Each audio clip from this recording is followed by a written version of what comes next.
Hey folks, thanks for stopping by Kaiser's Castle. No music today, we're going to get right down to business. In this Purell hand jobs in the dawn of the plague age, uh, we're going to talk a little bit about coronavirus, but the panic over it mostly. And then we're going to get on to a little thing that I got posted right there where you all can read. It's do the work. No one is coming to save you. That'll be the theme of it, and then we'll, I'm sure, digress into other subjects. With that being said, the panel today, as always, is the lovely and gracious Kate. Kate. Kate. Is this where Kate is supposed to say something? Yes. Good morning, everyone. Good morning, everyone. It's good to be around Baz and Chef and on that big orange couch. That's right. And then I have the Henri and just stellar dude, Baz. How you doing, brother? It's good to be on the couch again. Outstanding, brother. So anyways, let's get started with a little bit of our noticing, and I have to say something now. Everybody's seen yesterday was the first day, and I believe it's because of the people in Columbus. They done shopped all the toilet paper and shit out of there, and our Kroger got hit. So they're traveling now. They're vagabond bands stealing or buying toilet paper from other towns and depleting them. The morons are on the march. Your guys' thoughts? Yeah, it's we're not seeing it as much over here, but in certain places that it is quite prevalent, where you're going to supermarkets and stores and stuff like that, and it's toilet paper's getting bought out and stuff like that. The only thing that we're really struggling for over here is the alcohol hand gel. It tends to be in very sparse supply. So again, I'm just telling people to make their own. Get some surgical spirit or some rubbing alcohol. Get it into some aloe vera gel and things like that, and just open the mind. Start making their own stuff. Our Prime Minister's basically turned around. He said we're not going down the route of the European Union by shutting the country down. It's just business as normal. But he was quite blunt about it. He said people will die. Your loved ones, somebody may pass away, especially if they're old or they're infirm or they have respiratory illnesses. You know what I mean? They're at danger of passing away. We can only do so much. But basically, it's business as normal. It's just the common sense. Wash your hands and self-isolate if needs be. True that. What about you, Kate? Over here, there's a version of I see it being even worse than it was last week. Flying off the shelves, hand sanitizers flying off the shelves. That I understand. The hand sanitizer, keep clean. I understand that, but the toilet paper, that I don't understand unless people anticipate getting diarrhea or something. What people, in my opinion, need to be purchasing are canned goods, because if they're going to be quarantined in their home for 3 to 4 weeks, they need food. They're not going to be able to eat their butt wipe. Don't tell them that. Let the stupid sort themselves out. It's the full. Yeah. But no, I agree. I don't see where the mad rush for toilet paper is coming from. It's not going to help in reducing the spread of the disease. It's not going to help you if you've got the disease or the illness. I just don't understand what the big thing is with all this toilet paper. Like you said there, if I was self-isolating, I'd be looking at water. I'd be looking at canned goods. I'd be looking at rice, pasta, pulses, things that are going to last. You know what I mean? And the seasonings to go with all that stuff. Because again, you're not going to be able to just go out and buy something if you've got the illness. It's craziness. It's craziness. What are your thoughts, Shuffy? Well, they found a new thing to do also, but I do understand it, and I'll tell you how I understand it. Here's why I understand it. The morons think they're going to be shitting themselves to death. That's just what they think. I mean, whether it's true or not, who the fuck knows? But they've added a new twist when they thinned out our store. All the tendies, the chicken tendies the kids like so much, and the tater tots and fries, cleared out. So and the water is retarded anyways because we live in the fucking first world.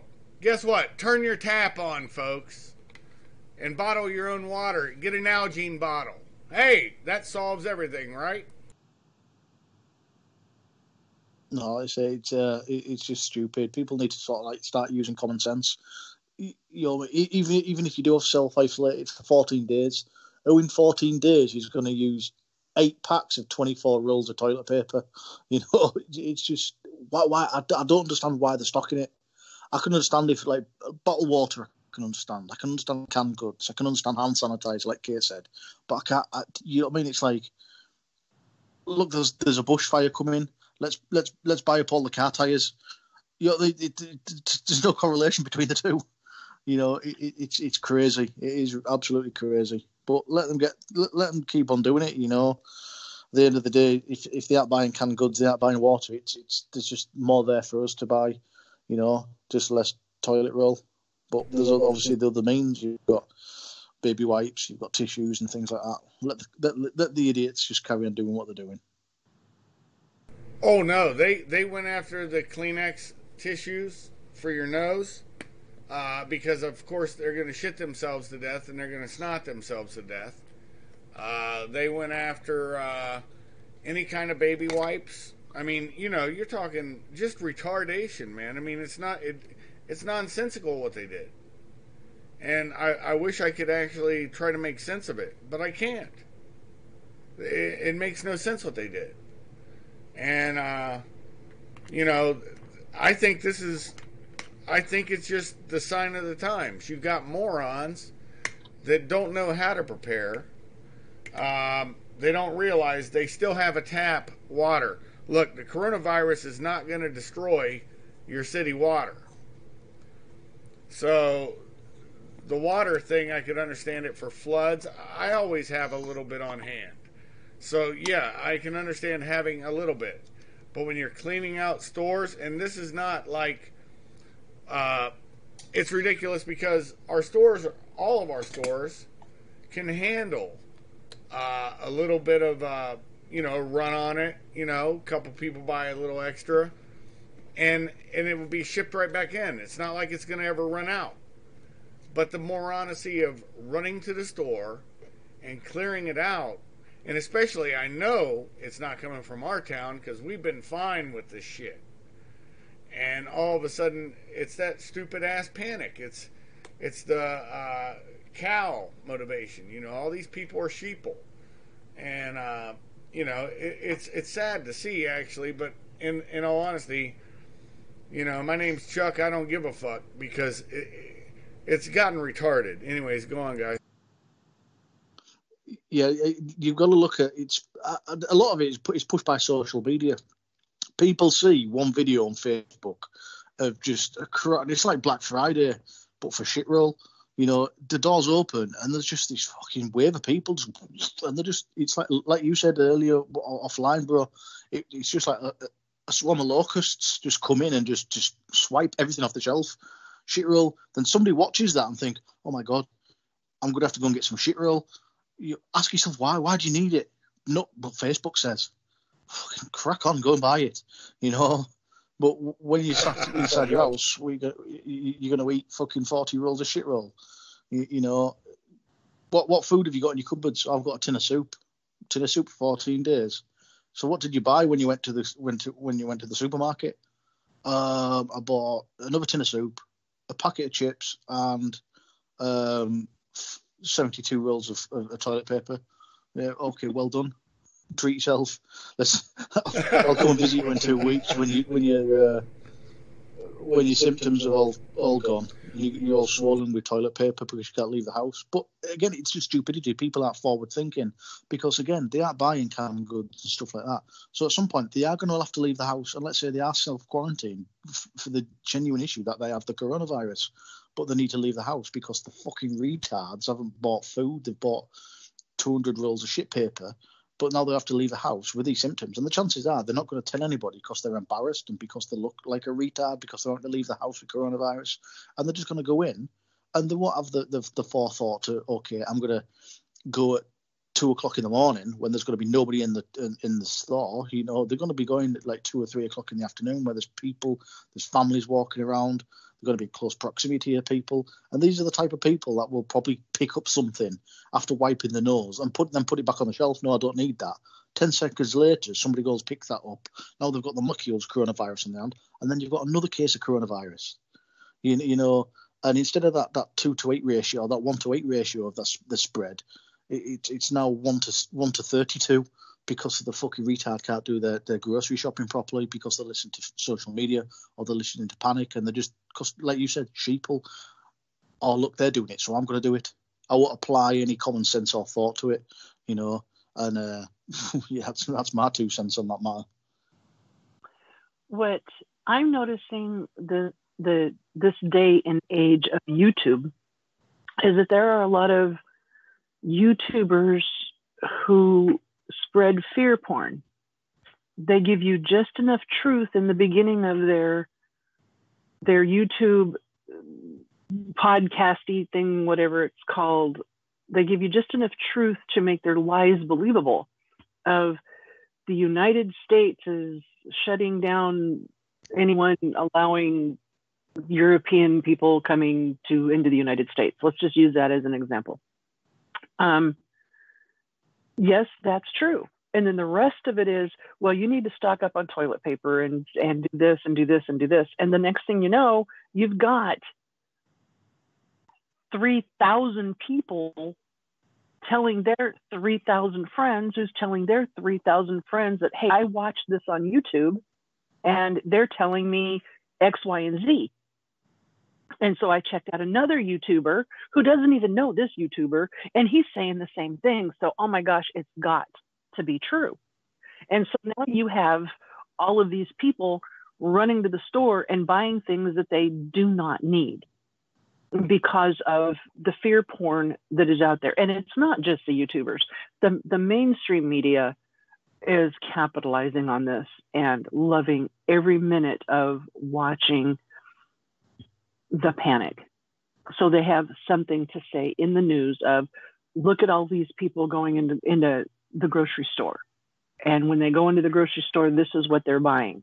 Well, when people are in fear and they're in panic, all they hear and see is these people are buying toilet paper, they're buying Kleenex tissues, they're buying other things, hand sanitizers and things like that. So that's all they hear. So they run to the grocery store or to Walmart or Target or whatever, and they buy the same things without realizing that the news just said, you don't have to buy all of these things. This is what you need to do. At least our local news is trying to dispel the fear. Yeah. Yeah, that's what it needs. That's what they need to do. And again, they're omitting certain facts. They're omitting certain figures. You know, they're always looking at that. Like you said there, Kate, the fear porn side of it. The look at this is what's happening now. They're not showing the rest of the supermarket where people are just, you know, some people are going there just to buy toilet roll.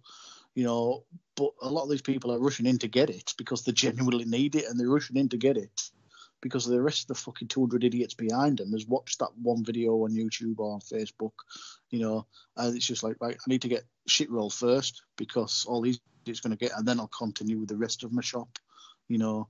But it's good to these. Some news outlets are just taking a step back and going, look, it's not the end of the world. It's not the bubonic plague. It is serious.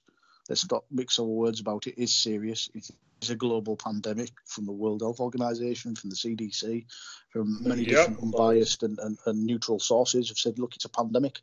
But again, we know once the weather gets warmer, and like we were saying earlier, you look at the warmer countries that don't have anywhere near the amount of numbers of infected persons than temperate countries do, the likes of Europe, North America, and obviously across the way, Italy, China, and places like that, because it is a cold weather virus, and that's how it spreads through poor health in colder weather.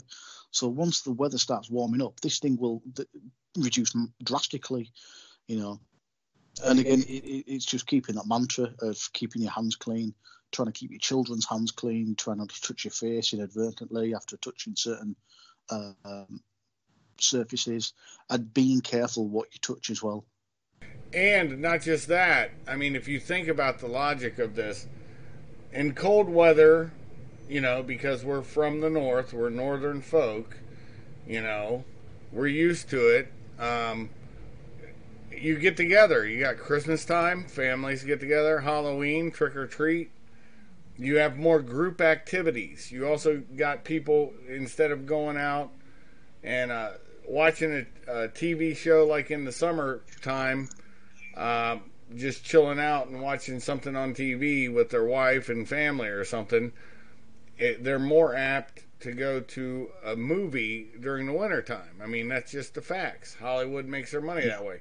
And I still find a link between, and it's not like I'm saying it's the cause of this, but it has embedded into the people's psyche. I mean, the first time I Am Legend came out was with Vincent Price back in the 50s or 60s. Can't remember when. Then you had Omega Man with Charlton Heston. And then you have I Am Legend with Will Smith, a few years back, 10 years back, whatever it was. And it's all the zombie games, all the zombie television movies, the apocalypse, fear porn. I was talking to somebody last night, Curtis, and this is like, I don't know, 1 a.m. or something. And he said, yeah, man, just think about it. It almost makes you want the Cold War back, because at least we knew who the enemy was and what kind of fight we'd be looking at. And this is nothing more than a pandemic. It's a flu. People will die. Look, if you got COPD, and unfortunately your government's being more truthful than ours, and I mean that in this manner. I mean it that they're going to have to triage. They do not, and this is the problem. You have an old person with a heart condition or a respiratory condition. Well, they're going to say, well, okay, we'll try to make you comfortable. Same kind of shit Obama said. And you're just going to have to die, which is bullshit. Or you have a heart attack or a stroke. They don't have a respirator for you because of the COVID-19 virus. And we need to have a functioning economy so that hospitals and places can buy more of it. But the media, with their hysteria, and YouTube and all the other social media feeding this, are doing their damn level best to stop the Dow Jones. They're trying to stop the English markets. They're trying to stop the Chinese markets. They're trying to end the markets. And I think that that's problematic. And your guys' thoughts? Yeah, there's going to be money made off this somehow, and it's going to be Big Pharma that makes the money, and all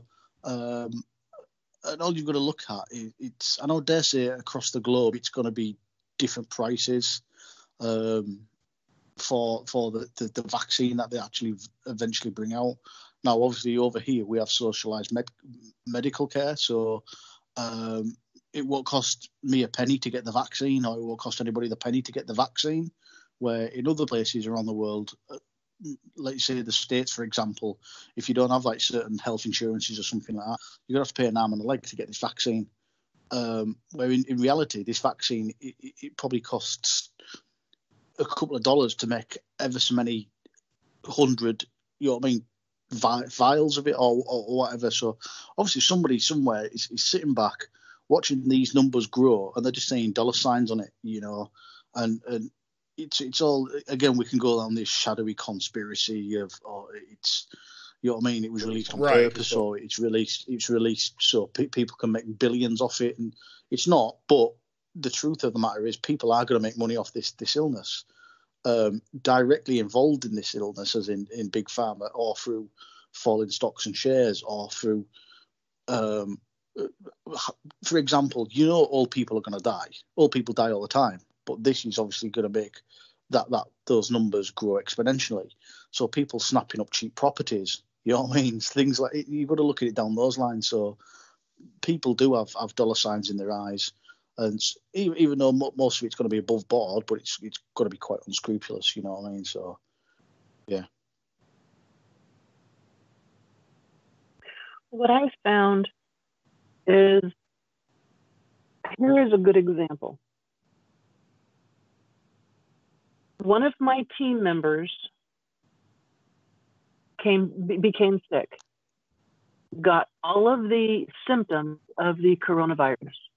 All of the symptoms. We were in training, and we were all training together, and he collapsed. He's very sick. The company doctor did not have the test for the COVID-19, so he just erred on the side of caution and said, I'm not going to say it's COVID-19, but we're going to treat it as it is. Everyone went into quarantine. Nobody panicked. Nobody had any issues. I caught a cold. That doesn't mean that I panicked or anything. I self-quarantined. It's the flu. Well, come to find out, he has bronchial influenza. It is not COVID-19. Bronchial influenza is more deadly than COVID-19. Right. He is doing good, but in this scenario, we noticed that if it would have been almost anyone else with a team of people or a family or whatever, they would have all been in panic mode. Oh my God, we're going to die. It's a mindset as well. It's not just a disease or virus. It is also a mindset. If you think you're going to die, 9 times out of 10, guess what? You will. You're going to die. Yeah, it is a mind. Yep. I've got a cold. Big deal.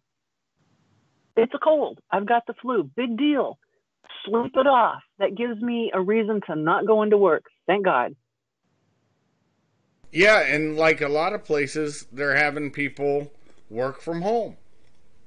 And I'm sure our biggest fan that gives us the unlike has probably been gifted some time off. And, other people that work for the governmental agencies, unless they're necessary. And what I mean by that, law enforcement, LEOs, intelligence, whatever. But here's the whole thing. You're in control of your susceptibility to this fucking thing. And that means you got to take a piss. Wash your hands. Do not turn the faucet off with your hand. Use the towel. This might get people back into using paper towels in restrooms instead of those air things. Because then you got to use your elbow to turn the damn water off. And your elbows to try to open the door, instead of using a piece of paper towel. So, I mean, there's some basic things that, it's so unhygienic to have paper towels. Guess what? Not as unhygienic as fucking using an air dryer, touching a knob that 25 million other people have touched with everybody else's shit. Might as well lick the handle and lick the fucking water valve. It makes no sense. And hopefully they start pulling those air dryers out, because first they're useless as fuck. And barring that, if they don't do that, just carry a hanky with you folks. Dry your hands off with a hanky or the air dryer. Use the hanky to shut the shit down and open the door. It's normal washing practices that we use in the West. It's nothing more than that. Normal precautions. And, shit, I could get it and die. Guess what? I'm good with that. I don't really care. It's life. It's going to end when it ends. And guess what? Your time on this life, from your first breath in, the clock started ticking. And your final... Yeah, exactly. Exactly. And guess what? You can't buy another minute or another second. When it's your time, it's your time.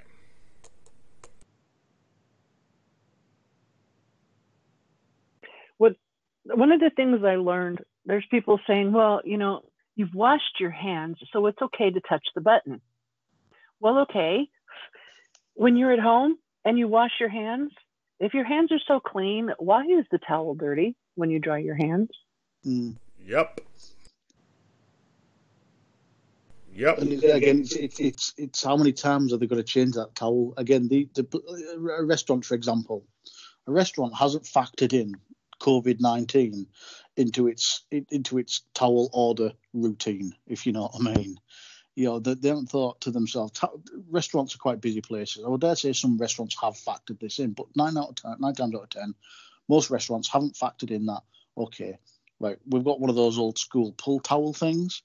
Maybe we should get 5 or 6 more than them. They haven't. They're probably sat in a storeroom somewhere, and they use them when they need to use them.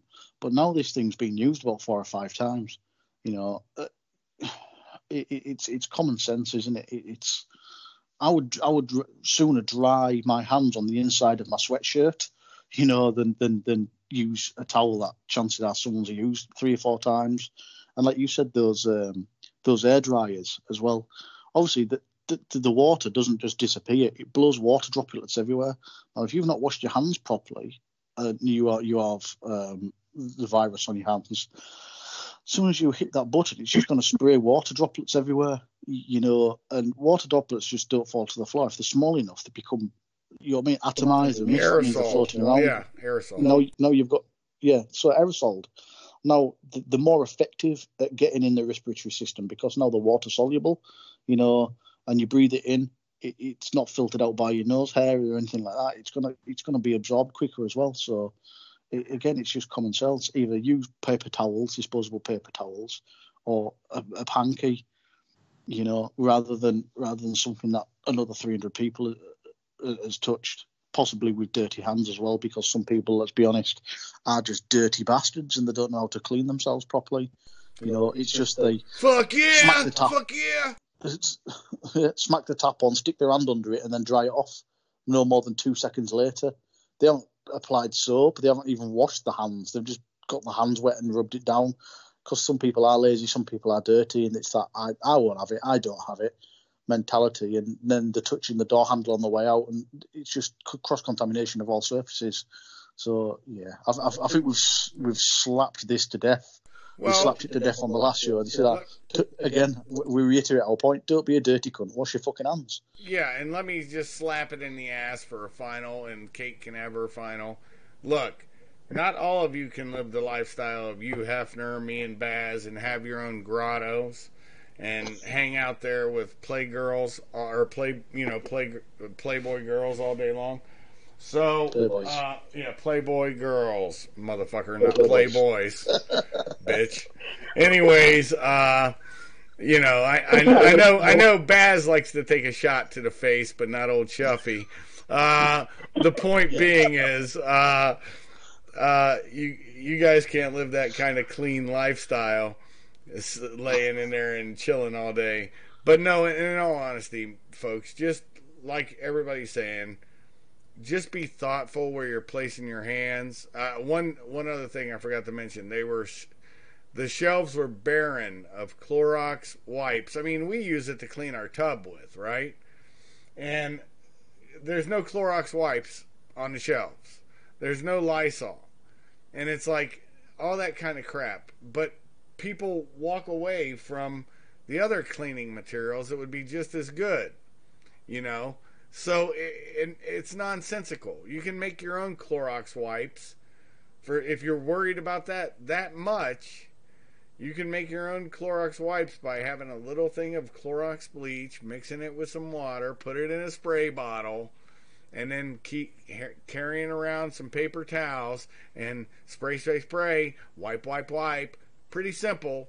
But no, you got to buy the prepackaged bullshit, you know. And like I said, we would buy one of those every week.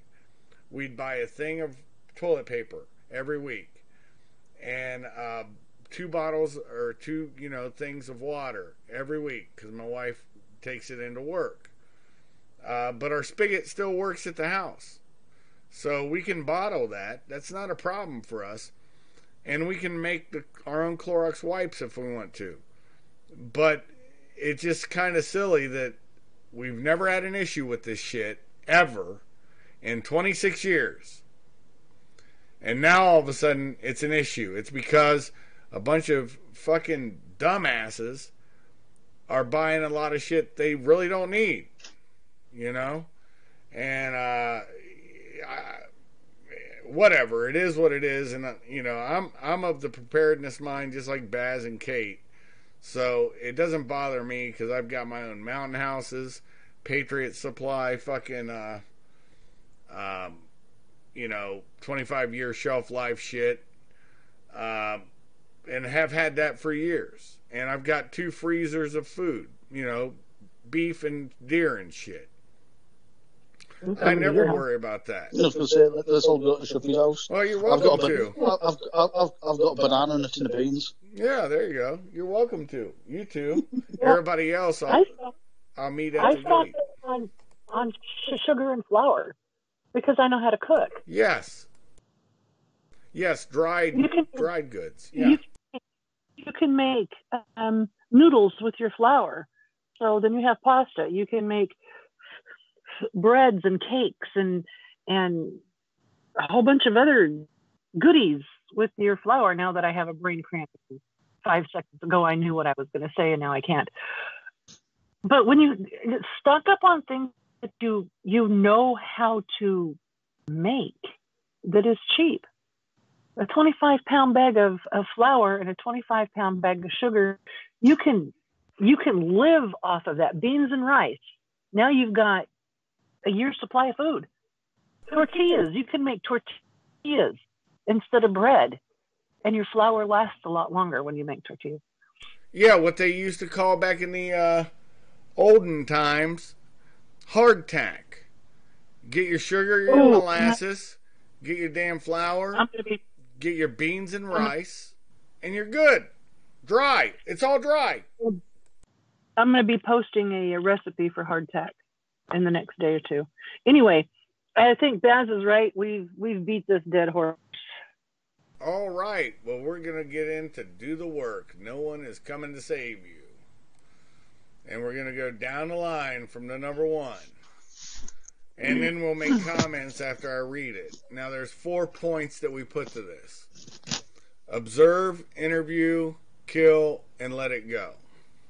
Observe it. Observe your inner environment first. See clearly what is presented to you. Make reason a tool to use in conjunction with your instincts. Then look outward. Establish a baseline.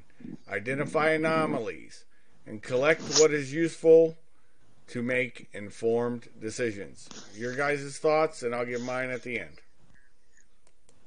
Well, you run on this one, Kate, and then I'll add thoughts at the end. Oh, what a guy. Situational awareness is very important. Know everything in your area. An example, let's just take an acre of property. What is on that acre? What do you have on that acre? Well, you can look out your window and you can see, well, I have trees, I have grass, I have mud and dirt and birds. No, what do you have on that acreage? What is in that dirt? Is your soil good enough for gardening? Is your soil, what is in your soil? What is in those trees? Can you eat the bark or the inner bark of those trees to survive? Your inner environment, your home. What is your family like? Do you know how to follow your instincts? It's not a taught thing. You cannot be taught how to follow your instincts. It's a learned thing that your mind does for you, and you have to learn within yourself a lot of people don't even know what instincts are.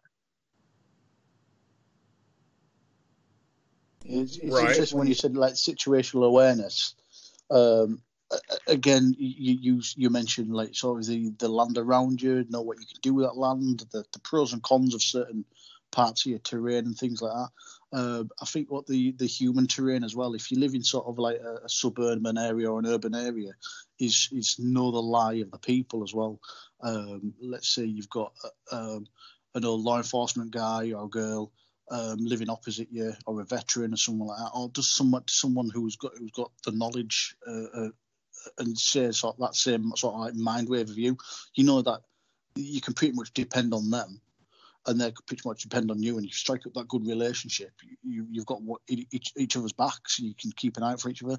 But it's also at the other end of that scale, you're looking at people who could possibly become a threat. For example, like the incident that you went through, Kate, not so long ago. It's knowing who in your area. When I say your area, your street, your neighbour, just in the surrounding vicinity of maybe someone who is a predator of kinds, you know, that, okay, they don't have the common sense to stock proper things. Or what these are, they're like jackals, they'll just take from other people. Maybe they've got an elderly neighbour living next door to them. That's something else that you need to consider. Maybe thinking, okay, I've got a duty of care now to that person. I'm not saying you go over there and you feed them and you clothe them and all that stuff, because at the end of the day, if they're able to, then it's a dignity as well. Then they've got to look after themselves. But it's our duty of care to make sure they're able to do that. But it's also a duty of care to make sure they're not being preyed on as well. And it's that like. That community, like you said, Shuf, you're quite lucky because your community around you, your neighbours, and that they're all like-minded people, and I think that's quite important as well. But it's just learning that human environment, who you can trust, who you can't trust as well. If things do go south, again, because no one's coming for you, so maybe it's maybe down to you to look for that opportunity. That, okay, I could have support from this person, that person, not so much they're going to be a threat. You know, they're going to be a threat when you've done sort of your initial survey of your surroundings. Any of your thoughts? Yeah, I'm in concurrence with both of your thoughts on it. Look, when I start my observations on anything, I'm very introspective on everything that I do. I have to be, you know, because it's just how I keep sane in this game. But I do take that, you know, how is the environment affecting me? Am I actually seeing what I'm seeing? Is there something that happened before I just saw this? Do I have time enough to take a better decision? To make a better decision? Not make, you never make a decision, you take one. To take a better decision than I may have taken before. Always using reason to guide me in what I'm going to do. My instincts are always one way, and that's act.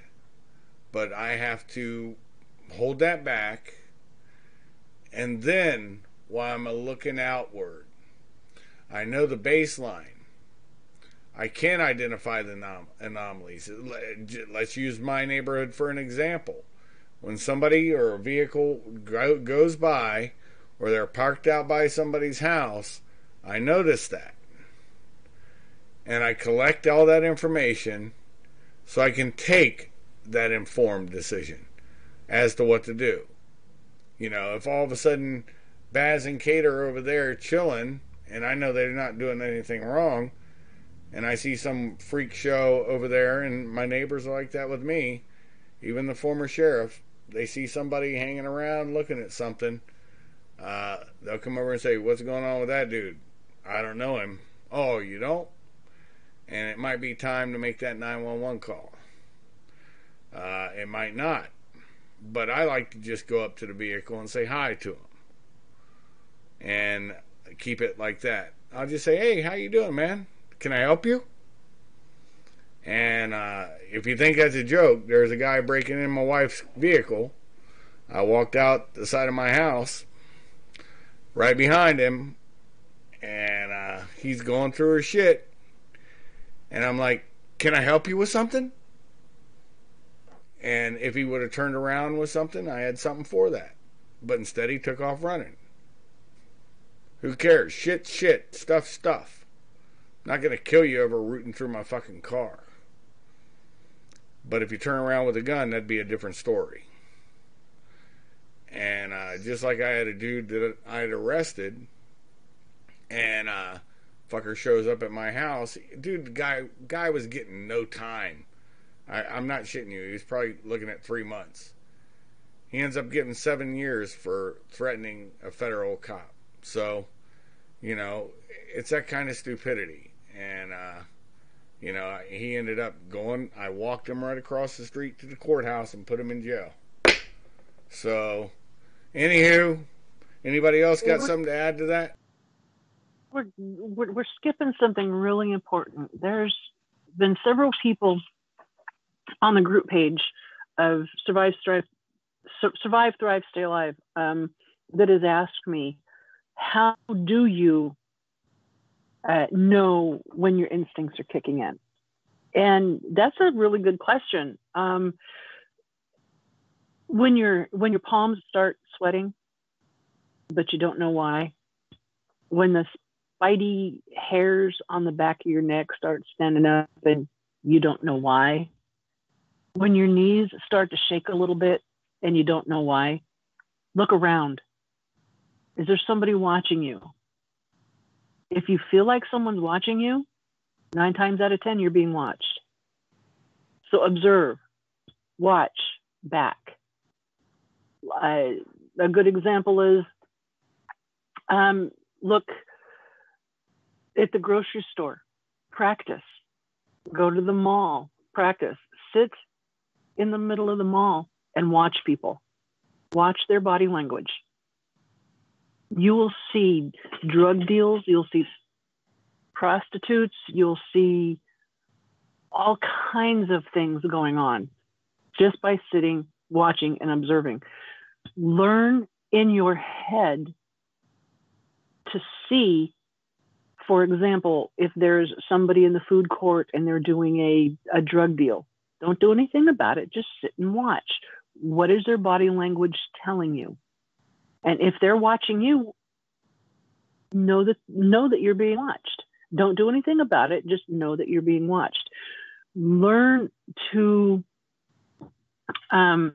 control the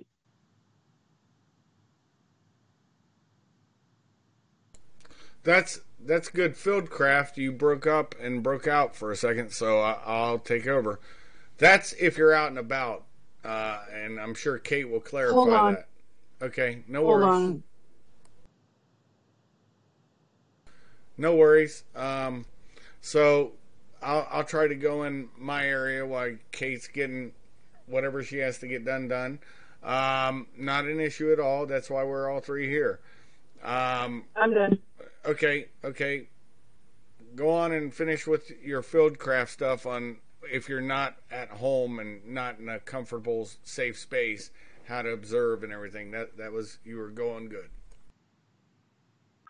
Observation is very important. A lot of people, their knees start to shake a little bit and they rationalize it away. Learn not to rationalize what your instincts are telling you or what your mind is telling you, because there's a reason why your creator put that in you. Every animal has it, including insects. It's a fight or flight instinct that is instilled in you that needs to be honed. You need to hone that. It's a skill. Hone it. Learn it and hone it. And then you say, but I'm just going to the grocery store and I'm just going to go right home. Well, you know, when you have a plan A, the plan A never works. Always have a plan B. There could be somebody standing at the door watching you. If you have a feeling that something is wrong or even something is right, do not rationalize that feeling away. Try to figure out why you have that feeling and then go from there. Exactly. And like, even if I'm going in a place alone, look, some places will say no carry zones, this, that, and the other. Inside, that's fine. Most places you'll be able to find somewhere to, and this is overseas, I'm not saying I do it in the U.S., but you can put something down hidden somewhere before you go in, so you have a way out. Don't do the thing cops and a lot of contractors do, or military guys. You'll see it all the time where they're sitting and watching the doors. They have to see all the doors. I get that, but the better way, if you're alone, not if you have a team or something, if you're alone, sit at the bar. Sit where there's a window that you can see everything through. You know, that you have a prism of a mirror. And that way you've got your back covered and you're also looking out the window, or that mirror is covering both of the doors. So you know what's going on around you. Don't be obvious either. You know, I've said this before on shows. Get a damn bottle of beer. You can nurse that beer all night. You might have the guy to your right or to your left saying, "You're just drinking a beer?" "Yeah, man, I got to drive home." And most people will be like, "Yeah," or they'll say, "Oh, pussy." And okay, yeah, I'm a pussy. It doesn't matter. They don't need to know what you're up to. You're up to your own survival. You're up to your own thought process, whatever you're doing. This is the fact. I only drink to drink at home. And that's why it's so funny when morons say that, "Oh, I had a beer with him out here." No, you didn't. If my wife's not with me, you didn't have a beer with me. And so it just is comedy time. You know, it's just like Alex Jones. He goes out for dinner, and he was .007 something of alcohol. Well, it's .05 over there. 0.5, I'm sorry, in Texas. So he was nowhere near the legal limit of being drunk.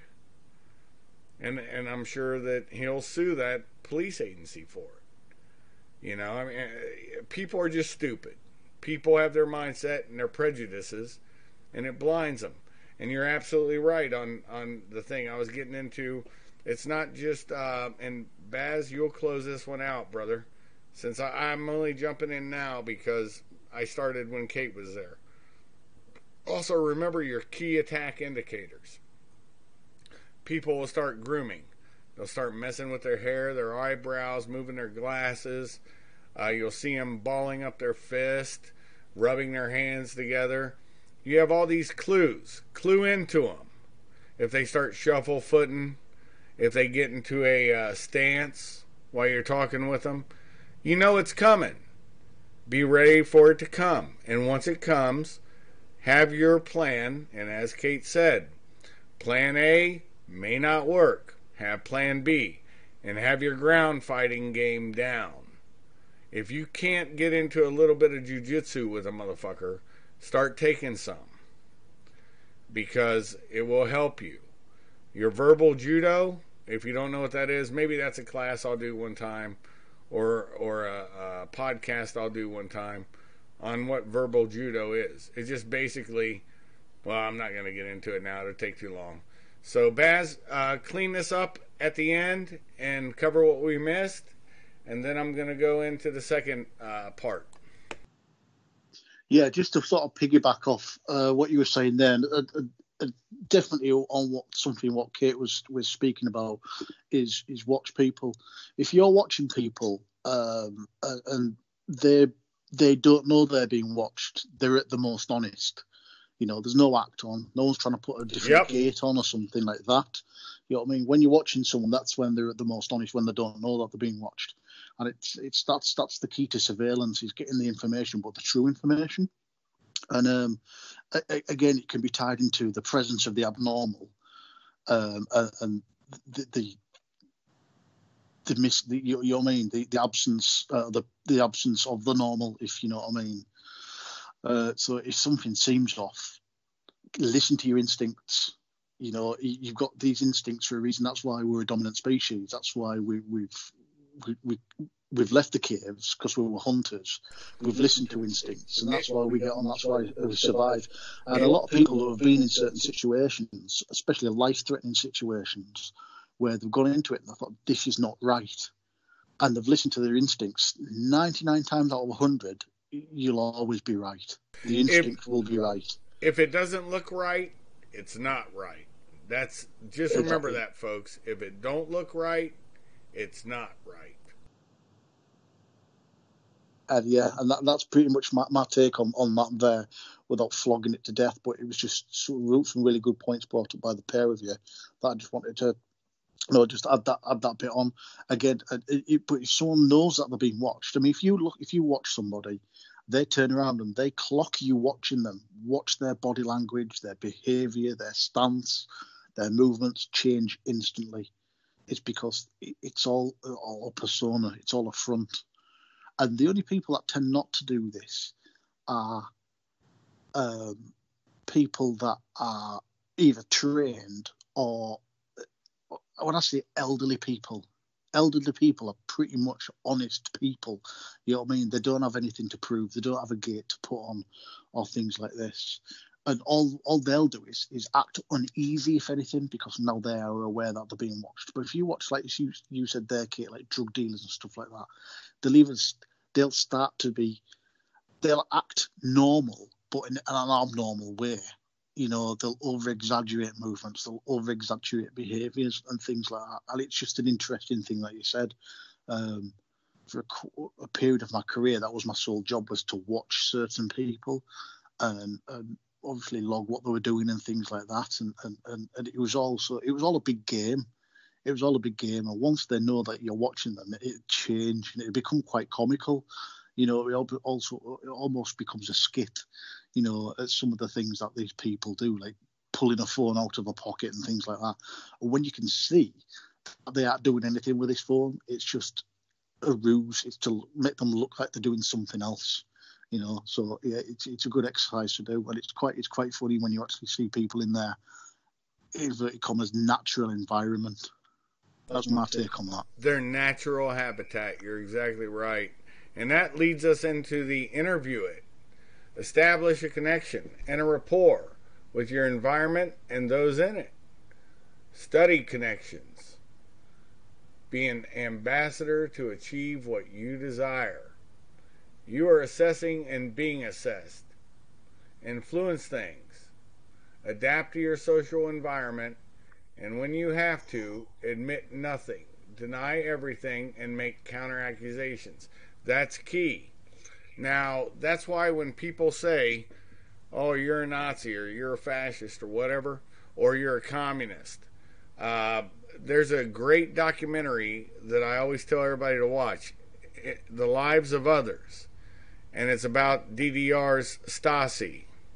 Okay, that was the internal security organization and external security organization of the former German Democratic Republic, the DDR, Deutsches Demokratische Republik.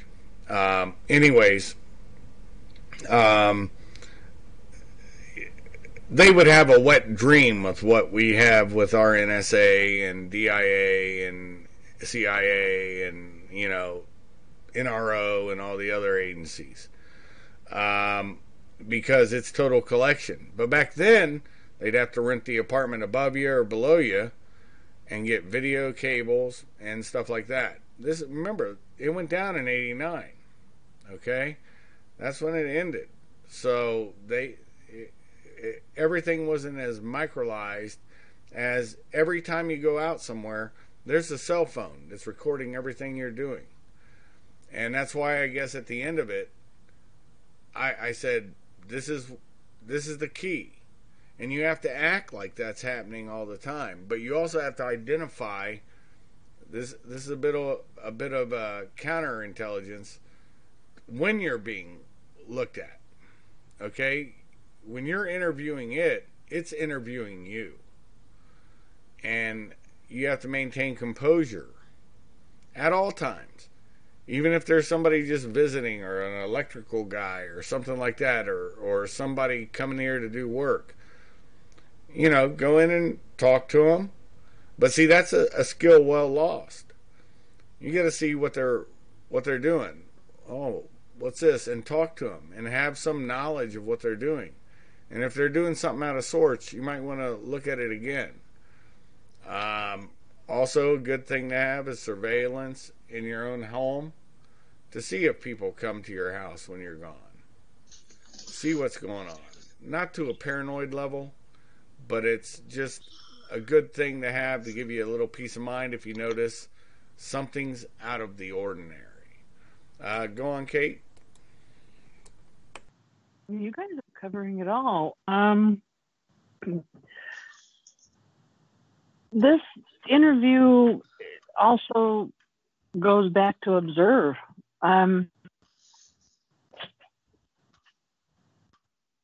When you interview, I'm a little distracted right now. Baz, go ahead. Okay, yeah, I think it comes down to, again, if we look at the old OODA loop as well, you've orientated, now you need to observe and sort of, interpret what you're seeing, into what your environment around you. I've seen that there's an exit there. I've seen there's an exit there. I've seen that this person's doing this there, and that's possibly an issue. So then it's interpreting that and taking it into what you need. Again, because the sole reason of this is you by yourself, you don't have cover. You might be out of sorts for some reason. You might not have the usual equipment with you. You might not have a bug out bag with you because you just pop into the store, or you might have your everyday carry on you for whatever reason. And therefore, you need to sort of take what's in front of you, take what's around you, and then what sort of effect it's going to have on you, and what effect you can have on it in a certain way. Try and make yourself the dominant figure of that. If that situation requires you to be, let's say, again, in inverted commas, the predator or the alpha of the situation. It might not. It might suit your needs to be the beta in this situation, where you're thinking, okay, if I escalate this situation I'm in, it's going to possibly escalate further outside of this sort of vicinity, or it might escalate to the point where I will no longer have control of it. I can't keep hold of it, and I can't stop it spreading further into other realms, where again it's going to affect others, or the effect of my actions are going to be called into question. So again, it's quite important that you don't overexert your thoughts on the effects you can have on those around you as well, because if you are lucky, there's the like-minded person 10, 15 feet away from you. And again, if you revert back to our step one, where you're looking around and you're observing, and you're taking in that information, you might have clocked that person because you've played this game before, and you think that person looks like it handles the dress in a certain way. You know what I mean? They might have on the old hiking boots, they might have cargo pants on, they might have the work shirt on, you know what I mean? And someone that person, just by the gait, by the way they hold themselves, by the way they walk, in the way they dress in, the vehicle that they drive, they might have telltale signs in their clothing, shapes in their clothing that dictate that they might be having something on them that could help your situation, and it's deciding the fact, should I let that person into knowing what I know, which obviously then takes us on to step 3, which we'll touch on. So it's interpreting everything around you, and basically the effect that it's going to have on you and the effect that you can have on it, which is the more dominant factor that we're looking for. You don't want to be affected. You always want to have an effect, if you know what I mean. What are your thoughts on that, Shuff? Oh, I agree wholeheartedly. In Europe and in America, as well as I do, you can usually tell if a vehicle might have something in it that could help you, i.e., a gun or something like that, just by the way the vehicle's presented. Uh, and that's, what I'm saying about that is you actually have to know what's going on, and with all of your environment. If there's something amiss somewhere, like I said, if it doesn't fit, it's not right. If it doesn't look right, it's not right. And with that being said, Kate, are you there? Are you able to come in on this now? I can, yes. A good example is there was one time I was in a department store, and there was a young man, I would say in his mid-20s. He was with a female, then they had a child. And I just happened to be going down the same aisle that this man was in. And for no reason at all, he backhanded the woman he was with. Just backhanded her, smacked her down. I didn't run up on him and beat him down. I just watched. An older gentleman, I'd say probably in his late 50s, early 60s, saw the same thing. We made eye contact. He was on one end of the aisle, I was on the other end of the aisle. We did not speak. We just instinctively knew what the other person was thinking. Because if this guy does it again, he's in trouble, or however we were thinking at the moment. But we both knew. He knew that there was something about me. I knew there was something about him, because of the way we carried ourselves, and we were observant. We were watching. The guy did not smack the woman again. We did keep an eye on the guy. When the individual left the store, he was immediately arrested for assault because the individual that I made eye contact with happened to be the sheriff of the county that I'm in. Well played. I did not know that at the time. I just knew that by the way he carried himself, he knew what he was doing. And he knew by the way I carried myself that I knew what I was doing. And it goes into what Baz was saying, that if you carry yourself, even if you don't know what you're doing, and you carry yourself as if you do know what you're doing, even if you've taken a 6-month class on jiu-jitsu or taekwondo or something, that's enough to carry yourself. You've learned to carry yourself. You've learned enough to make yourself dangerous, not only to yourself, but to others.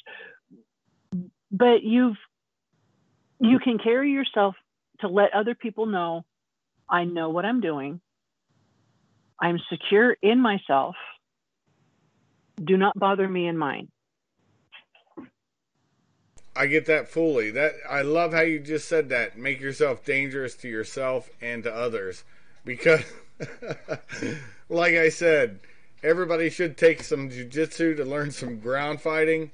Because my first form was in Sui Jiao in Kung Fu. And it's close-in fighting. But you will always go to the ground. And guess what they don't cover? Ground fighting.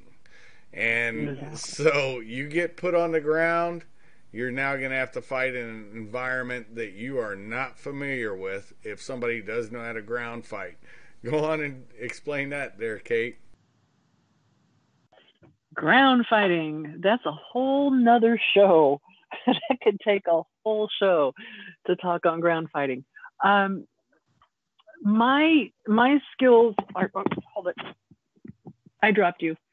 My skills are old katas from Japan, and then I transferred those into Krav Maga, because what they don't teach you in Japan, they teach you in Krav Maga, and vice versa. Krav Maga does not teach ground fighting at all. Right. They teach once you're on the ground, you're just crap. Well, in fighting, half the time you're on the ground.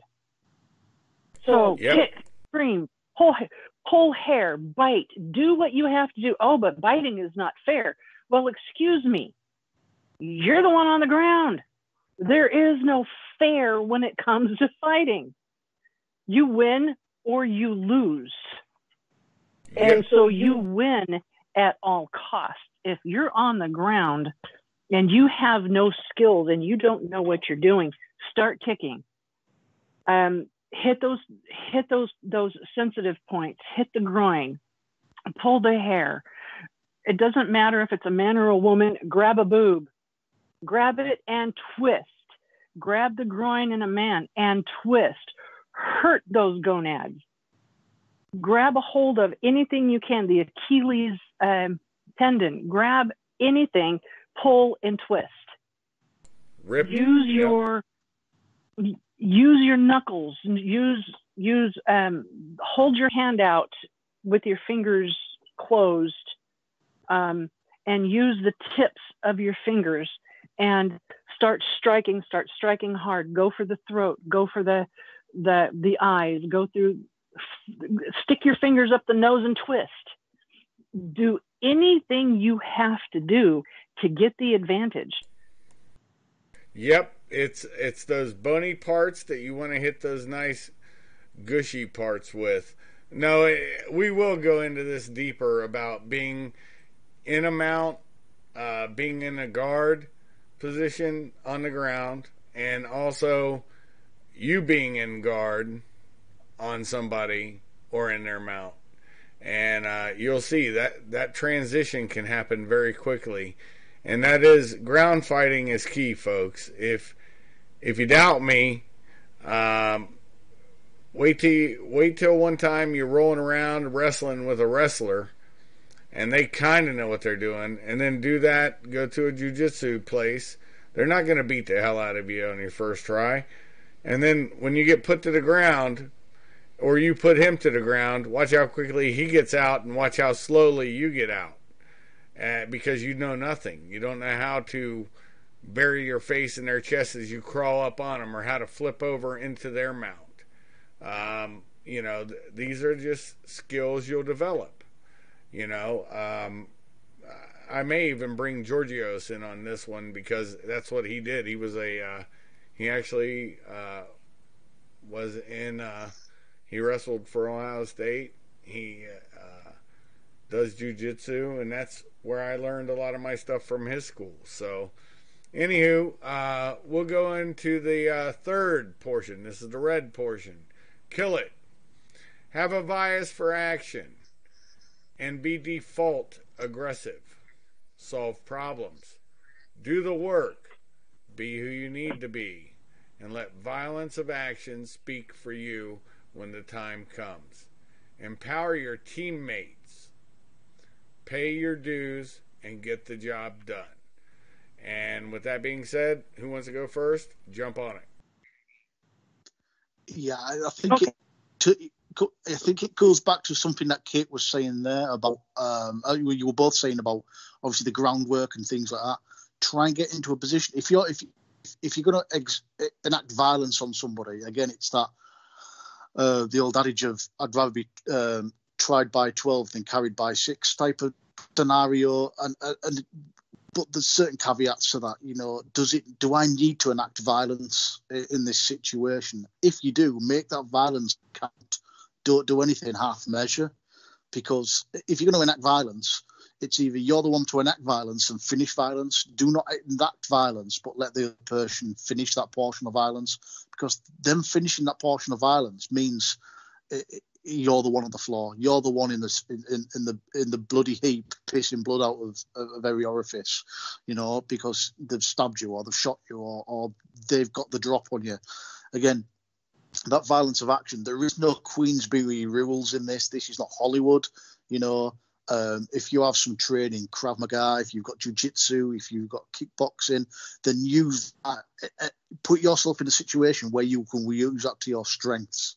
You know, if you are most comfortable on the ground, if you're not a very good stand-up fighter, if there is let's say a weight advantage to either yourself or your opponent, use that to your advantage. You know, take them into deep water. Don't let them swim freely. You know, be the shark. Get them to the floor if that's where your forte is, and snap an arm. Get them in a chokehold. Put them to sleep. You know, twist. Get them in a leg lock and twist and threaten to separate the knee. You know what I mean? Completely if they don't cease what they're doing. You know, and if you can get a leg lock or you can get somebody in a sleeper hold, you know, you get your arm around somebody's neck and you lock it in, they're going to sleep. It doesn't matter how big they are. As long as you've got it in, you get your legs around their hips and you start arching your back backwards. You're being the lever, you know. And again, we'll come on to that show at a different time. But what I'm saying is, use your strengths. I'm lucky. I'm quite a big guy, you know. I can be an imposing figure, and I don't profess to be the best stand-up fighter. I don't profess to be an absolute outstanding ground fighter. I know where my strengths lie, you know, and I've always been lucky that any sort of situation I've been in, I've been the one to make that decision first. I've closed that OODA loop a lot quicker than the other person and taken that violence. And it might not be pretty. It might maybe using the instep of my heel on their kneecap and folding their leg backwards so they look like a goat. It might be never punching someone in the mouth. Never punch anybody in the mouth. It does not do any good. It breaks their teeth, but all you get is a staph infection in your knuckles. You know, if you're going to punch someone and you want to disable them quickly, you know, but you don't want to do any lasting damage, smash in the nose. Go straight for the nose. You get punched in the nose, no matter how big you are, it's fucking horrible. It just hurts. But if you want to put something out, you know, there's nothing wrong with going the lever of the jaw, you know. Yep. Best case scenario, they're going to drop to the floor unconscious. Worst case scenario, they're not going to eat solid food for a few months, you know, and make it a good one. Make that punch count. If it's to the point where you think this is life or death situation, then you're going for things like throat, you know. Get your thumbs and smash them into their eye sockets, you know. Go for the back of the skull if that's what you're looking for. Best case scenario, you're going to kill someone. Worst case scenario, you're going to blind someone, you know, and get sticky thumbs. But again, it comes down to that first and second step, you know, reading the situation, making that decision, you know, and moving on from there. Remember, we're in a situation now where we might not have backup. You know, you might not have the usual key that you're carrying. You might not have a weapon or a firearm or something that you're usually comfortable with. You're in a foreign situation now, so you've got to make the best. Is there anything around you can use? You know, I saw weapons of opportunity, right? Yeah, I was again. It was a foreign environment to me. It was actually somewhere down south in like, around London. And I was in just a normal store, and it had one of those, you know, the queuing system where it's like lanyards of rope attached to like sort of the metal poles. The ones kids like to unbuckle and move around. Yes, yeah, I know what you're talking about. Yeah. What one of those, and basically it was like this. It was like a newsagents type of deal, and this young guy he was queuing like the rest of the people. He got to the front of the queue and then pulled out a machete and then tried to rob the place. Now, it was like quickly, my OODA loop was closed quite quickly, but I was around 15, 16 feet away, and there was a lot of obstacles between me and him. So I wasn't as effective. There was a lot of people in my way, and the chances are if I decided to act there and then, it wouldn't have ended up successful for the people around him, and chances are for the people and me, because he'll have seen me coming. But the guy about two people behind him, I don't know what type of training he'd had, or whether he'd had training, or he just, you know what I mean, he's just that naturally sort of switched on type of person. He sort of was standing next to one of these poles. He unclipped the actual rope on both sides, unscrewed the pole, and he just had it in his hand. When the guy turned round to face the shopkeeper, he just swung it like a baseball bat into the side of this dude's temple, and he was out cold. Instantly, the knife was kicked away. 999 was called, and this guy was restrained and arrested. I helped restrain the guy. But again, it's that also you've got to make a decision not to act. That's what's important is, again, don't be that hero, to a certain extent at the cost of your own life or the lives of people around you, because that's what you don't want to do, is put yourself in a situation that once you've made that decision, you're starting to enact on it, there's no turning back. You can't just say, stop, reshoot, reset, take two, you've got a knife in your gut. So it's that ability not to act as well is to wait for a better opportunity. But if needs be, then if you need to enact violence, make sure it is violence on violence sake. If you're going to enact violence, make sure it's violent. You're not slapping someone. You're going to put them down and neutralize the situation. Well, that's why when I first went through Federal Law Enforcement Training Center in Glencoe, Georgia, that was the first time this motto was ever instilled into us. And it was like, tactics are nice, but violence rules the day.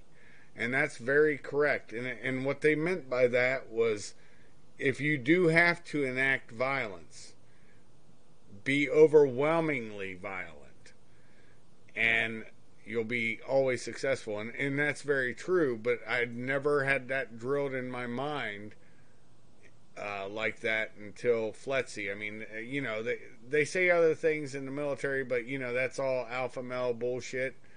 But when you're actually going out there and you possibly are going to be alone, I can't remember what they said in my first agency, but they said something similar, but not, it didn't stick with me as hard as it did, because unlike that agency, on federal law enforcement, every day we had to listen to and watch videos of cops that were all alone out in the middle of nowhere, and everything went sideways and those guys went down. And they even had us go look at, the Marshal Service had to do it, and I think Service did too. They had us look at Officer Down, which would describe the situation that killed the cop. And you'd have to read the entire write-up, but you'd already seen the video, and it was a breakdown of what they did wrong. You can still find it today, I think. It's officerdown.com. Kate, you on? I am. One of the things that we haven't touched on that's very important is earn the trust of your teammates. Exactly. Empower your teammates. Pay your dues and get the job done. On the teams that I work with, we've earned the respect of each other. It's, do we have each other's back? Do we not? If in training, and we train as if that is an original situation that we are in. We don't think this is a training. We think this is actually happening, and right. we have to deal with this. If there is a teammate who does not act and react to help his fellow teammate, he's fired. Just flat out. There are no second chances. Right. You cannot afford a second chance. A good example is when we get newbies coming in and they're just literally in training.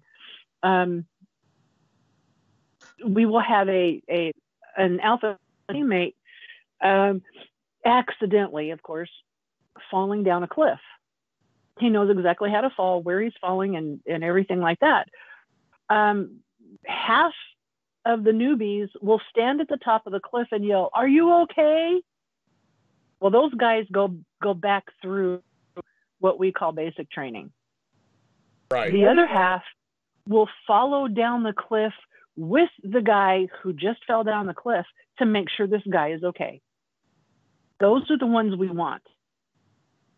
Those are the ones that we know that will have your back when the time comes. Yep.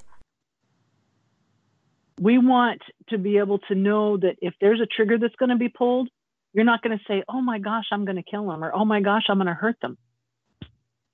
Oh my gosh, hurt them. It's time to ventilate. It's time to ventilate his cranium. If you've taken your weapon out, your job is to stop the threat. And I hear everybody talking two to the chest, one to the head. No, get the head shot. Ventilate the cranium. It stops everything. It instantly does. And it's about marksmanship and training. And that's the problem that most people don't have, especially in LEO. I hate to say this. They don't spend enough time at the range. And same with most soldiers. And you know this as well as I do, and a lot of Marines. Fortunately, I was in Marine units and Army units that took marksmanship with the pistol and rifle very seriously.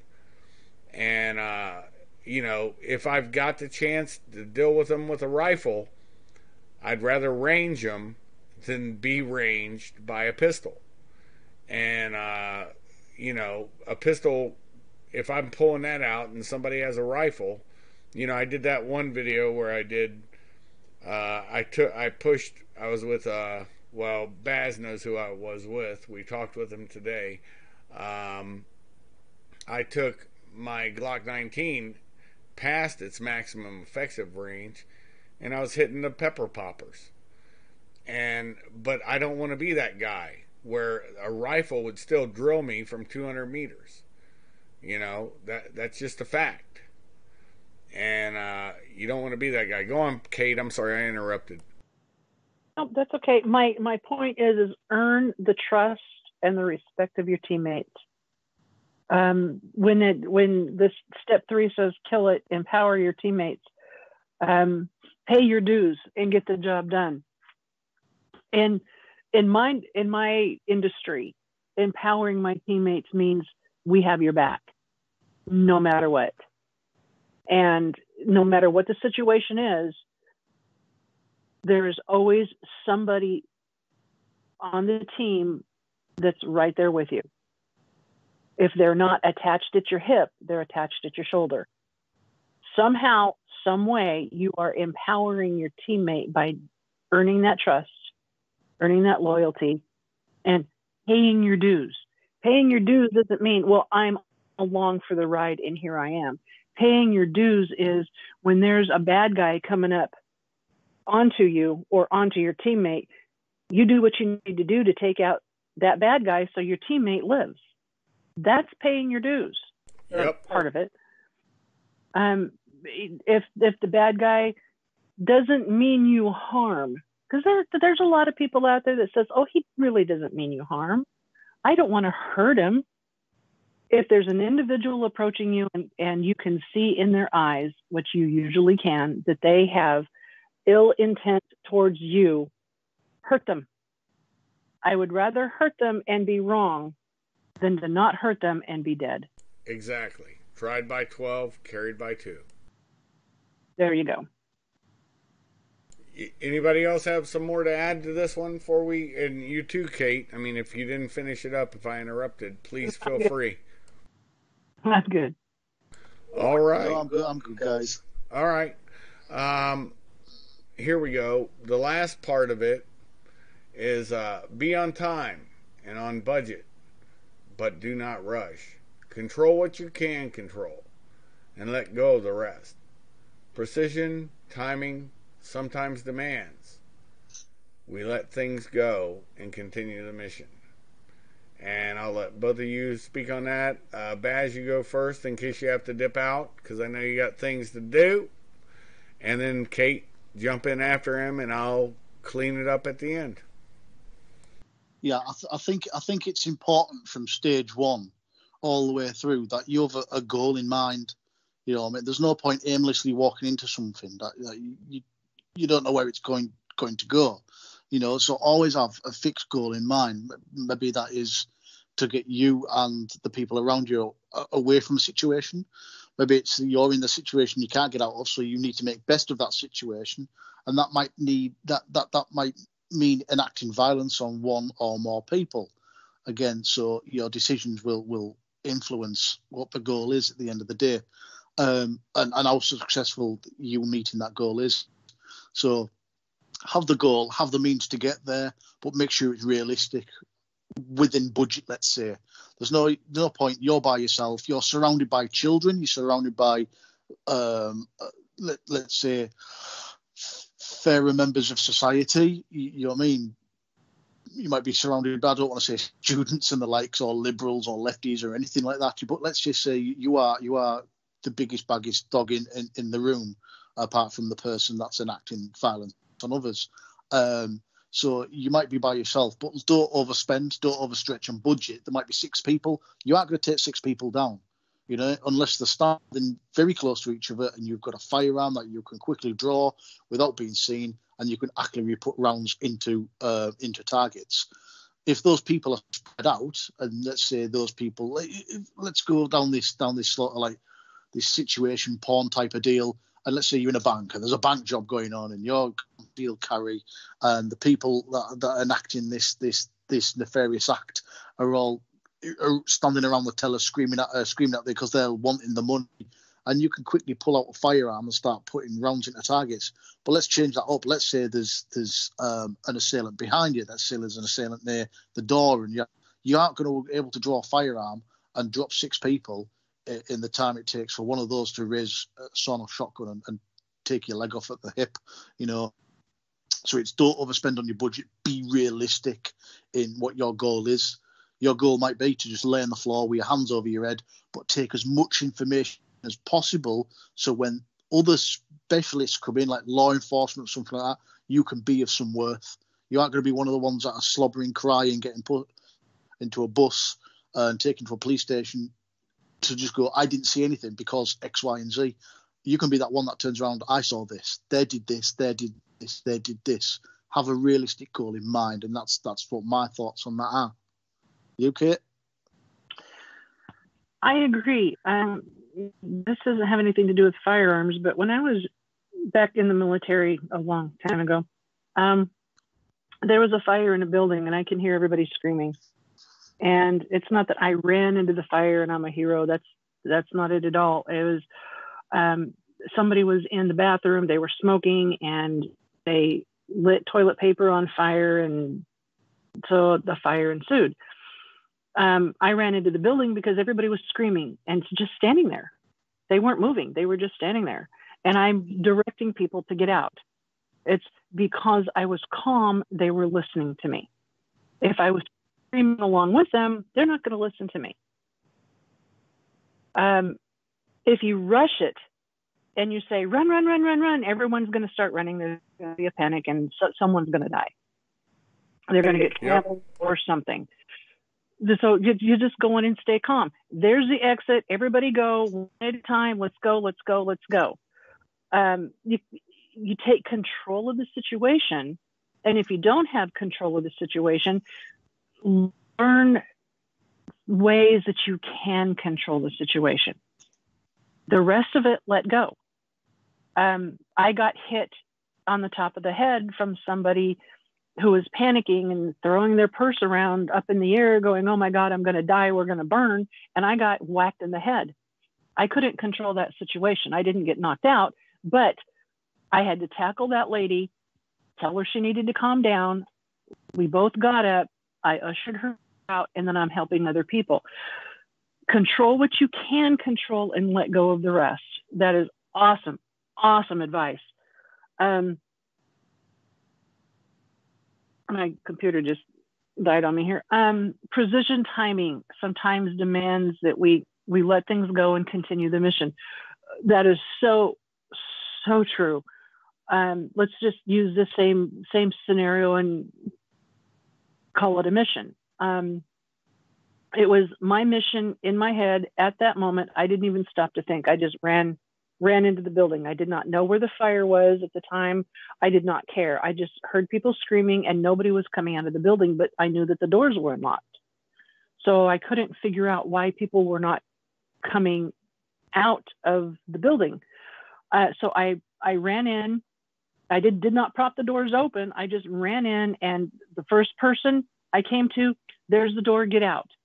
Second person I came to, and then it was 2 or 3 people I came to, and it was the same thing, get out. when I would come across 2 or 3 people and they weren't listening to me, I started delegating. You come over here. You help these people get out. Well, that gives them something to do. There's the door. Get these people out. Gives them purpose. You come across, yep. You give them another, there's 2 or 3 other people that are